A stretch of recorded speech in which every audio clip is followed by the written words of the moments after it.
Hi welcome back to my channel. ಎಲ್ಲರೂ ಹೇಗಿದ್ದೀರಾ? ಎಲ್ಲರೂ ಚೆನ್ನಾಗಿದ್ದೀರಾ ಅಂತ ಭಾವಿಸ್ತಾ ಇವತ್ತಿನ ದಿನದ ವಿಡಿಯೋ ಸ್ಟಾರ್ಟ್ ಮಾಡ್ತಾ ಇದ್ದೀನಿ. ಇವತ್ತು ಸ್ವಲ್ಪ ಹೊರಗಡೆ ಹೋಗ್ತಾ ಇದ್ದೀನಿ, ಅದು ಒಬ್ಬಳೇ. ನನಗೆ ಈ ಒಬ್ಬಳೇ ಹೋಗೋದು ಅಂದರೆ ಟೆನ್ಷನು. ಹೆಂಗಪ್ಪ ಹೋಗೋದು ಅನಿಸ್ತಿರುತ್ತೆ. ಜೊತೆಲಿ ಯಾರಾದರೂ ಇರಬೇಕು ಅನಿಸುತ್ತೆ. ಕೆಲವೊಂದು ಸಲ ಅನಿಸುತ್ತೆ ಒಬ್ಬೊಬ್ಬಳೇ ಎಲ್ಲಾದರೂ ಹೋಗೋದು ರೂಢಿ ಮಾಡ್ಕೋಬೇಕು ಅಂತ. ಇನ್ನು ಕೆಲವೊಂದು ಸಲ ಅಯ್ಯೋ ದೇವರೇ ಅನಿಸುತ್ತೆ. ಒಂದೊಂದು ಸಲ ಒಂದೊಂದು ಥರ ಅನಿಸುತ್ತೆ. ಇವಾಗ ಸದ್ಯಕ್ಕೆ ಒಬ್ಬಳೇ ಹೋಗ್ತಾ ಇದ್ದೀನಿ. ಏನಕ್ಕೆ ಅಂತಂದರೆ ನ್ಯಾಮ್ತಿಲಿ ಸ್ವಲ್ಪ ಕೆಲಸ ಇತ್ತು, ನಾಡ ಕಚೇರಿಲಿ. ಅದನ್ನು ಮುಗಿಸ್ಕೊಂಡು ಬರೋಣ ಅಂತ ಹೋಗ್ತಾ ಇದ್ದೀನಿ. ಮೊನ್ನೆನೇ ಹೋಗಿದ್ದೆ ಶುಕ್ರವಾರ, ಬಟ್ ಆ ಕೆಲಸ ಆಗಲಿಲ್ಲ. ಅದಕ್ಕೆ ಇವತ್ತು ಹೋಗ್ತಾ ಇದ್ದೀನಿ. ಇವಾಗ ಬನ್ನಿ. ಪೂಜೆ ಬೆಳಗ್ಗೆನೇ ಮಾಡಿದ್ದೆ. ಅದು ಆಲ್ರೆಡಿ ಒಂದು ದೀಪ ಒಂದೇ ಇದೆ, ಇನ್ನೊಂದು ದೀಪ ಆರೋಗಿದೆ. ಬನ್ನಿ ಇಲ್ಲಿ ನೋಡಿ ಎಷ್ಟು ಚೆನ್ನಾಗಿ ಬಿಟ್ಟಿದೆಯಲ್ಲ ಈ ಹೂವು. ಈ ಫೋಟೋದಲ್ಲಿ ಹೆಂಗೆ ಕಾಣಿಸ್ತೈತೋ ವಿಡಿಯೋದಲ್ಲಿ ಗೊತ್ತಿಲ್ಲ, ರಿಯಲ್ಲಾಗಿ ಮಾತ್ರ ನೋಡೋಕ್ಕೆ ತುಂಬ ಚೆನ್ನಾಗಿ ಕಾಣಿಸ್ತೈತೆ. ನನಗಂತೂ ತುಂಬ ಖುಷಿ ಆಗ್ತಿದೆ ಇದನ್ನು ನೋಡೋಕ್ಕೆ. ಇದು ಹೇಗೆ ಅಂತಂದರೆ ಬೆಳಗ್ಗೆ ಟೈಮ್ ಹರಡುತ್ತೆ, ಸಂಜೆ ಟೈಮ್ ಬಾಡುತ್ತೆ, ಮತ್ತೇನು ಇದಾಗಲ್ಲ, ಹಾಳಾಗಲ್ಲ. ಇದೇ ಹೂವೇ ಸಂಜೆ ಬಾಡಿ ಮತ್ತೆ ಬೆಳಗ್ಗೆ ಹರಡುತ್ತೆ. ನೋಡಿ ಎಷ್ಟು ಚೆನ್ನಾಗಿದೆ. ಇದರಲ್ಲಿ ಒಂದು ಲೈಫ್ ಸ್ಟೋರಿನೂ ತಿಳ್ಕೊಬೋದು. ಏನು ಅಂತಂದರೆ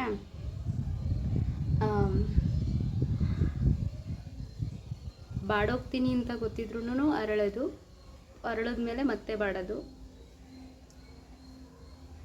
ಲೈಫಲ್ಲಿ ಕಷ್ಟಗಳು ಏರಿಳಿತಗಳು ಇದ್ದಿದ್ದೆ, ಅದೆಲ್ಲ ಸಾಲ್ವ್ ಆಗಿ ಒಳ್ಳೆಯದಾಗೇ ಆಗುತ್ತೆ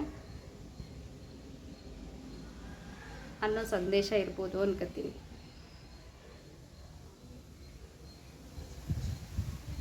ಸಕ್ಕತ್ತಾಗಿಬಿಟ್ಟಿದ್ದೆ ಮಾತ್ರ.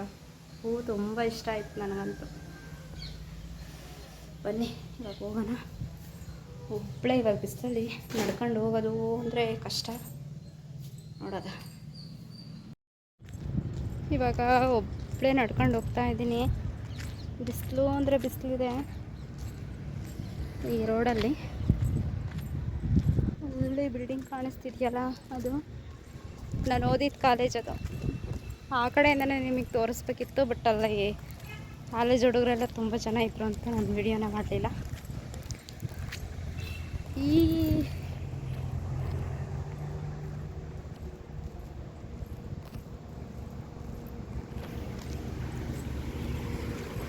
ಅದು ಬಂದು ಹೈಸ್ಕೂಲು ನಾನು ಓದಿದ್ದು.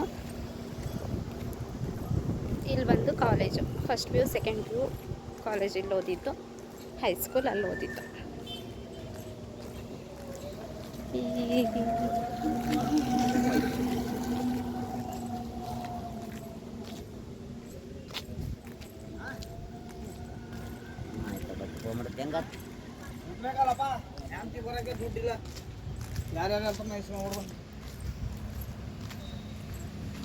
ಈ ರೋಡ್ ನೋಡಿ, ಈ ರೋಡಲ್ಲಿ ಆರಾಮಾಗಿ ಬರ್ಬೋದು, ಏನೂ ಡಿಸ್ಟರ್ಬೆನ್ಸ್ ಇರೋಲ್ಲ.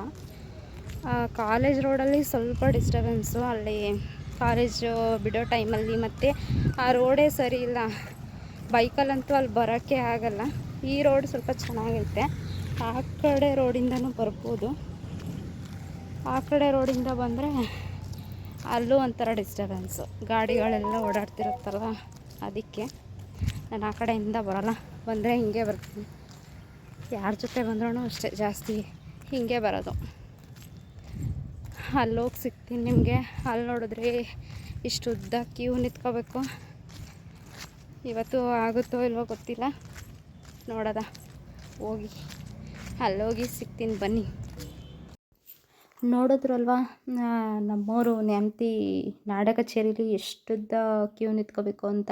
ಇನ್ನೂ ಇವತ್ತು ಕಡಿಮೆ ಇದೆ ಅಂದ್ಕೊಳ್ಳಿ, ತುಂಬ ಜಾಸ್ತಿ ಇರುತ್ತೆ. ಇಲ್ಲಿ ಲಾಸ್ಟಲ್ಲಿ ನಾನೇ ಇರೋದು.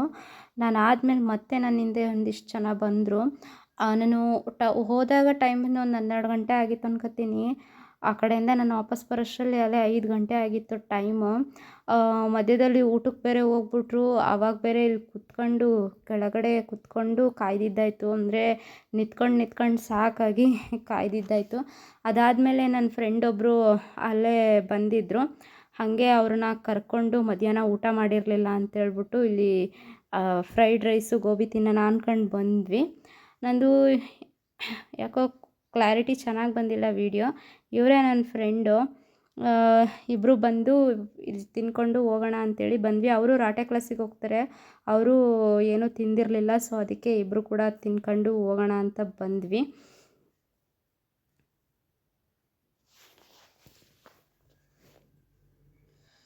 ನೋಡಿದ್ರಲ್ಲ, ಅಲ್ಲಿಂದ ಬಂದು ಸಾಕಾಗೋಯ್ತು ನನಗೆ. ನೀವು ನೋಡಿದಾಗ ನಾನು ಬೆಳಗ್ಗೆ ಹೋಗಿದ್ದು ಸುಮಾರು ಒಂದು 12 ಗಂಟೆ ಆಗಿತ್ತು. ನಾನು ಅಲ್ಲಿಂದ ವಾಪಸ್ ಬರೋಷ್ಟರಲ್ಲಿ 5 ಗಂಟೆ. ಅಷ್ಟೊಂದು ಕ್ಯೂ ಇತ್ತು. ಅಬ್ಬಾ, ನನಗಂತೂ ಸಾಕಾಗೋಯ್ತು ಅಲ್ಲಿ ನಿಂತ್ಕೊಂಡು. ಯಾವಾಗಪ್ಪ ಎಷ್ಟೊತ್ತಕ್ಕಪ್ಪ ಮನೆಗೆ ಬರ್ತೀನಿ ಅಂತ. ಅಲ್ಲಿಂದ ಬಂದು ಸ್ವಲ್ಪ ರೆಸ್ಟ್ ಮಾಡಿ ಇವಾಗೆದ್ದು ಫ್ರೆಶ್ ಅಪ್ ಆಗಿ ಸ್ವಲ್ಪ ಅಡುಗೆ ಮಾಡೋಣ ಅಂತ ಇಟ್ಟಿದ್ದೀನಿ. ಬೇಳೆ ಸಾರು ಮತ್ತು ಈ ಕಡೆ ರೈಸ್ ಮಾಡೋದಕ್ಕೆ ಇಟ್ಟಿದ್ದೀನಿ.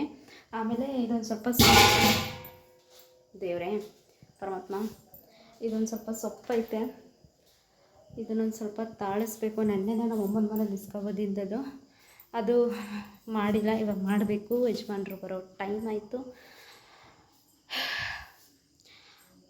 ಅದು ವಿಡಿಯೋದಲ್ಲಿ ನೋಡಿದ್ರಲ್ಲ, ಅದು ನನ್ನ ಫ್ರೆಂಡು. ಅವರು ನಾನು ಒಬ್ಬಳೇ ಕಾದು ಸಾಕಾಯಿತು. ಅವರು ರಾಟೆ ಕ್ಲಾಸಿಗೆ ಹೋಗ್ತಾರೆ. ಹಾಗೆ ರಾಟೆ ಕ್ಲಾಸ್ ಮುಗಿಸ್ಕೊಂಡು ಇಲ್ಲೇ ಬಾ ನಾನು ಇದ್ದೀನಿ ಅಂತ ಹೇಳಿದ್ದೆ. ಬಂದಿದ್ದರು ಇಬ್ಬರು. ಅದನ್ನು ಅವ್ರ ಪಾಪ ರಾಟೆ ಕ್ಲಾಸ್ ಮುಗಿಸ್ಕೊಂಡು 2 ಗಂಟೆಗೆ ಬಂದಿದ್ದು.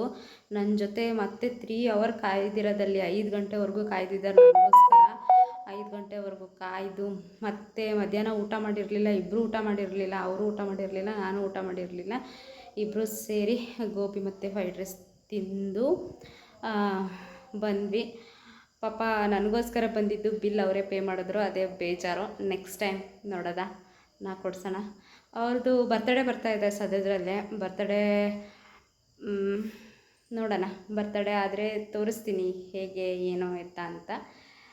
ನನ್ನ ಲೈಫಲ್ಲಿ ಬೆಸ್ಟ್ ಫ್ರೆಂಡ್ ಅಂತ ನನ್ನ ಮನಸ್ಸಿಗೆ ಫೀಲ್ ಮಾಡಿಸಿದವರು ಅವರು. ಸ್ವಲ್ಪ ದಿನಗಳ ಪರಿಚಯ ಅಷ್ಟೇ, ತುಂಬ ದಿನ ಅಲ್ಲ. ಇವಾಗ ಜಸ್ಟು ಒಂದು 3-4 ಮಂತ್ಸೇ ಆಯ್ತು ಅಂತ ಅನ್ಕೋತೀನಿ ಅಷ್ಟೇ. ಅಷ್ಟರಲ್ಲೇ ನನಗೆ ಒಂದೊಳ್ಳೆ ಬೆಸ್ಟ್ ಅನ್ನೋ ಥರ ಫೀಲ್ ಕೊಟ್ಟಿರೋದಂದರೆ ಅವರು. ನನಗೆ ತುಂಬ ಜನ ಫ್ರೆಂಡ್ಸ್ ಆಗಿದ್ದಾರೆ, ಎಲ್ಲ ಆಗಿದ್ದಾರೆ. ಒಬ್ಬಳು ನನ್ನ ಫ್ರೆಂಡು ಹೇಳ್ತಿದ್ನಲ್ವ, ಫಸ್ಟ್ ಸ್ಟ್ಯಾಂಡರ್ಡಿಂದ ಹಿಡಿದು ಡಿಗ್ರಿವರೆಗೂ ಒಬ್ಬಳು ಫ್ರೆಂಡ್ ಇದ್ಲು ನನಗೆ. ಡಿಗ್ರಿಲಿ ಸ್ವಲ್ಪ ಸಪ್ರೇಟ್ ಆಗಿದ್ದು ನಾವು. ಅಂದರೆ ನಂದು PU ಫೇಲ್ ಆದಮೇಲೆ ಅವಳು PU ಪಾಸ್ ಆಗಿಬಿಟ್ಟು ಡಿಗ್ರಿ ಫಸ್ಟಲ್ಲೇ ಸೇರ್ಕೊಬಿಟ್ಲು. ನಾನು ಸ್ವಲ್ಪ ಒಂದು 2 ಮಂತ್ಸ್ ಆದಮೇಲೆ ಸೇರಿಕೊಂಡೆ. ಅದಾದಮೇಲೆ ನಮ್ಮಿಬ್ಬರಿಗೂ ಕನೆಕ್ಷನ್ನೇ ಆಗಲಿಲ್ಲ. ಸೆಕೆಂಡ್ PUವರೆಗೂ ಜೊತೆಗಿದ್ಲು. ಅವಳ ಮೇಲೂ ನಂಗೆ ಆ ಥರ ಫೀಲ್ ಬರಲಿಲ್ಲ. ಮತ್ತು ಫಸ್ಟ್ PU ಸೆಕೆಂಡ್ PUಲ್ಲಿ ಒಬ್ಳಿದ್ಲು, ಅವಳ ಮೇಲೂ ನಂಗೆ ಆ ಥರ ಫೀಲ್ ಇಲ್ಲ. ಆಮೇಲೆ ಇನ್ನೊಬ್ಳಿದ್ಲು ನನ್ನ ಫ್ರೆಂಡ್, ಕ್ಲೋಸ್ ಅಂದರೆ ಕ್ಲೋಸ್. ಅವಳ ಮೇಲೆ ನನಗೆ ಯಾವತ್ತೂ ಈ ಥರ ಫೀಲ್ ಆಗಲಿಲ್ಲ. ಬಟ್ ಇವ್ರ ಮೇಲೆ ತುಂಬ ಫೀಲ್, ಏನೋ ನನ್ನವರೇ ಅನ್ನೋ ಫೀಲು, ಏನೋ ಒಂಥರ ಫೀಲು. ಒಂದು 3 ಮಂತ್ಸಲ್ಲಿ ಪರಿಚಯ ಆದ್ರೂ ತುಂಬ ಅಂದರೆ ತುಂಬ ಅವ್ರ ಮೇಲೆ ಗೌರವ. ಮತ್ತು ಏನೋ ಒಂಥರ ಏನೇ ಇದ್ರೂ ಹೇಳ್ಕೋಬೇಕಪ್ಪ ನನ್ನವರು ಅಂತ ಫೀಲ್ ಆಗುತ್ತೆ ನನಗೆ. ಹುಷಾರಿರಲಿಲ್ಲಲ್ಲ ಆ ಟೈಮಲ್ಲಿ, ಅವರೇ ಸ್ವಲ್ಪ ಹಾಸ್ಪಿಟ್ಲಿಗೆಲ್ಲ ತೋರಿಸಿ ಎಲ್ಲ ಇದು ಮಾಡಿದ್ದು. ನೋಡೋದ ಸ್ವಲ್ಪ ವೀಡಿಯೋದಲ್ಲೆಲ್ಲ ತೋರ್ಸೋಕ್ಕೆ ನನಗೆ ಒಂಥರ ಅನಿಸುತ್ತೆ. ಯಾಕಂತಂದರೆ ಏನಾದರೂ ವೀಡಿಯೋದಲ್ಲೆಲ್ಲ ಶೇರ್ ಮಾಡ್ಕೊಬಿಟ್ಟು ಅದನ್ನು ಇಲ್ಲಿ ಆಗದೆ ಇರೋರು ನೋಡಿ, ಅಯ್ಯೋ ಇವ್ರು ಯಾಕೆ ಇಷ್ಟೊಂದು ಕ್ಲೋಸ್ ಆದರು ಅಂತ ಅಂದ್ಕೊಂಡು ಹೊಟ್ಟೆ ಉರ್ಕೊಂಡು ನಾವು ಮತ್ತೆ ಬೇರೆ ಆಗಿಬಿಡ್ತೀವೋ ಅನ್ನೋ ಭಯ ನನಗೆ. ಅದಕ್ಕೆ ಸ್ವಲ್ಪ ವೀಡಿಯೋದಲ್ಲಿ ತೋರ್ಸೋಕ್ಕೆ ತುಂಬ ಸಲ ಅವ್ರ ಜೊತೆ ಓಡಾಡಿದ್ದೀನಿ ನಾನು, ಆದರೆ ಯಾವಾಗಲೂ ವೀಡಿಯೋ ಮಾಡಿಲ್ಲ. ಏನೋ ಒಂಥರ ತೋರಿಸ್ಕೊಳ್ಳೋಕ್ಕೆ ಭಯ ಅನಿಸುತ್ತೆ. ನೋಡೋದ ನೆಕ್ಸ್ಟು ಎಲ್ಲಾದರೂ ಅವ್ರ ಜೊತೆ ಹೋದರೆ ಶೇರ್ ಮಾಡ್ಕೊತೀನಿ. ಮತ್ತು ಅವ್ರು ಬರ್ತಡೇ ಮಾಡಬೇಕು ಅಂತಂದನಲ್ಲ, ಶುಕ್ರವಾರ ಇದೆ ಬರ್ತಡೇ. ನೋಡೋದ ಏನೇನು ಮಾಡೋದು ಅಂತ. ಏನು ಗೊತ್ತಾ, ಅವರ ಬರ್ತಡೇನೂ ಆವತ್ತೆ ಮತ್ತು ಅವ್ರದ್ದು ಆ್ಯನಿವರ್ಸರಿನೂ ಆವತ್ತೆ. ಸ್ಪೆಷಲ್ಲು. ಅವರಿಬ್ರದ್ದು ಗಂಡ ಹೆಂಡ್ತಿದು ಒಂದು ಫೋಟೋ ಇಲ್ಲ ನನ್ನ ಹತ್ರ. ಅದಕ್ಕೆ ಒಂದು ಒಳ್ಳೆ ಫೋಟೋ ಕಳಿಸು ನಂಗೆ ಬೇಕು ಅಂತ ಹೇಳಿದ್ದೀನಿ. ನೋಡೋಣ ಯಾವಾಗ ಕಳಿಸ್ತಾರೋ ಗೊತ್ತಿಲ್ಲ. ಫೋಟೋ ಮಾಡ್ಸೋಣ ಅಂದ್ಕೊಂಡಿದ್ದೀನಿ. ನನ್ನ ವ್ಲಾಗ್ಸೇ ನೋಡಲ್ಲ ಅನ್ಸುತ್ತೆ, ಅವ್ರು ನೋಡಲ್ಲ. ಅವ್ರಿಗೆ ನನ್ನ ಚಾನಲ್ ಏನೈತೆ ಅಂತಲೇ ಗೊತ್ತಿರಲಿಲ್ಲ. ಯೂಟ್ಯೂಬ್ ಮಾಡ್ತೀನಿ ಅಂತ ಗೊತ್ತಿತ್ತು, ಬಟ್ ಚಾನಲೆಲ್ಲ ಏನೈತೆ ಅಂತ ಗೊತ್ತಿರಲಿಲ್ಲ. ಮೊನ್ನೆ ನಾನೇ ಈ ಥರ ಇದು ಹೋಗಿದ್ವಿ. ಯೂಟ್ಯೂಬಲ್ಲಿ ಏನೈತೆ ನಿಂದು ಅಂತ ಅವರೇ ಕೇಳಿದ್ರು. ಈ ಥರ ಹಿಂಗೆ ಸುಮ ಕುಮಾರ್ ಅಂತ ಐತೆ ಅಂತಂದಾಗ ಸರ್ಚ್ ಮಾಡಿದ್ರು ಅಷ್ಟೇ. ಸಬ್ಸ್ಕ್ರೈಬ್ ಏನು ಮಾಡಿದ್ದು ನೋಡಲಿಲ್ಲ ನಾನು. ಮೇ ಬಿ ನನ್ನ ವೀಡಿಯೋಸ್ ಏನು ನೋಡಲ್ಲ ಅಂತ ಅಂದ್ಕೊಳ್ತೀನಿ. ನೋಡೋಣ, ನೆಕ್ಸ್ಟ್ ಟೈಮ್ ಎಲ್ಲಾದರೂ ಅವ್ರ ಜೊತೆ ಹೋದರೆ ನಿಮ್ಮ ಜೊತೆ ಹಂಚ್ಕೋತೀನಿ. ಸೇಮ್ ಟು ಸೇಮ್ ನನ್ನ ಬಿಹೇವಿಯರ್ ಹೇಗಿದೆ, ನನ್ನ ಮನಸ್ಥಿತಿ ಹೇಗಿದೆ, ನಾನು ಹೇಗೆ ಥಿಂಕ್ ಮಾಡ್ತೀನಿ, ಡಿಟ್ ಅದೇ ಥರನೇ ಥಿಂಕ್ ಮಾಡ್ತಾರೆ. ಬೇಗ ಮನಸ್ಸಲ್ಲಿರೋದನ್ನು ಬೇಗ ಅರ್ಥ ಮಾಡ್ಕೊತಾರೆ. ಏನನ್ನೋ ನಾವು ಬಾಯ್ಬಿಟ್ಟು ಹೇಳಲೇಬೇಕು ಅನ್ನೋ ಅವಶ್ಯಕತೆ ಇಲ್ಲ, ಆ ಥರ. ಅದಕ್ಕೆ ನನಗೆ ತುಂಬ ಇಷ್ಟ. ಆದಷ್ಟು ಬೇಗ ಅವ್ರ ಜೊತೆ ಎಲ್ಲಾದರೂ ಹೋದರೆ ಶೇರ್ ಮಾಡ್ಕೊತೀನಿ. ಇವಾಗ ಅಡುಗೆ ಮಾಡ್ಕೊಂಡು ಊಟ ಮಾಡಬೇಕು. ಮನೆಯವ್ರು ಬರೋದನ್ನೇ ಕಾಯ್ತಾ ಇದ್ದೀನಿ. ಬನ್ನಿ. ಅಡುಗೆ ಎಲ್ಲ ರೆಡಿ ಆಯಿತು. ಇವಾಗ ಊಟ ಮಾಡ್ತಾಯಿದ್ದೀವಿ. ಸೊಪ್ಪು ಮತ್ತು ಬೆಳಗ್ಗೆ ಮಾಡಿದ್ದು ಕೋಸಿನ ಪಲ್ಯ ಮತ್ತು ಟೊಮೊಟೊ ಸಾಂಬಾರು, ಅನ್ನ, ರೊಟ್ಟಿ ಎಲ್ಲ ಇತ್ತು.